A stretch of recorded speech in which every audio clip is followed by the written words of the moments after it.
We're here today with Anthony and Clifford from the Maltese Rugby League Federation. Anthony, as one of the persons who is trailblazing the development of rugby league in a new and virgin territory, what has it been like? What are the challenges?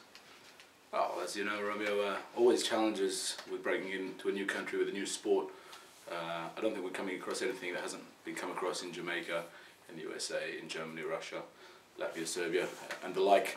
But it's just it's breaking the barriers of people, I guess, because the Maltese have got their own commitments, their own expectations in life, and take life just in a different way. Whether it's a Mediterranean mentality. Certainly, in the case of rugby league, though, it's been all positive so far. Very thankful to say. 3 years in the game, we've got rugby league at almost all levels. We've got a youth academy team, we've got the men's national team, which has got more national players from Malta itself. We have a women's team being set up over the next 6 months as well, with a view to participating in the World Cup Festival in 2 years' time.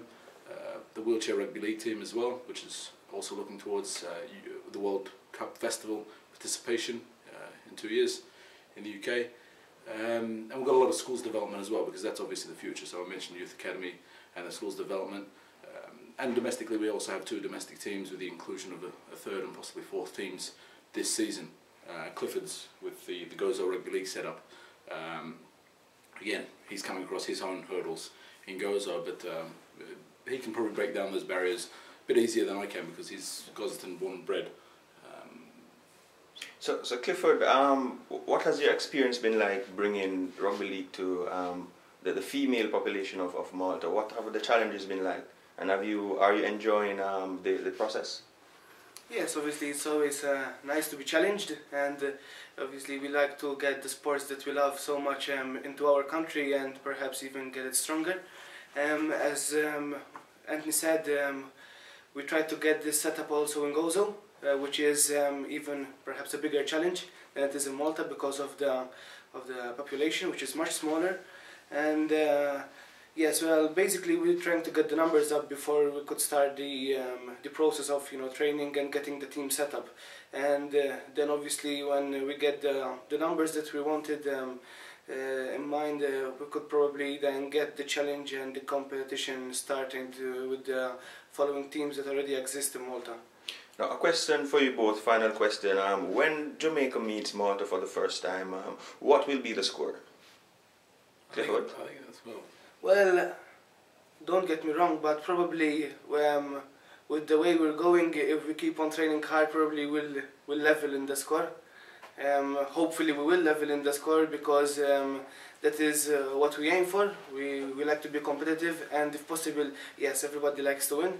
So I don't want to say that obviously we're not going to lose. I mean, nobody wants to say that they're going to lose before they play, right?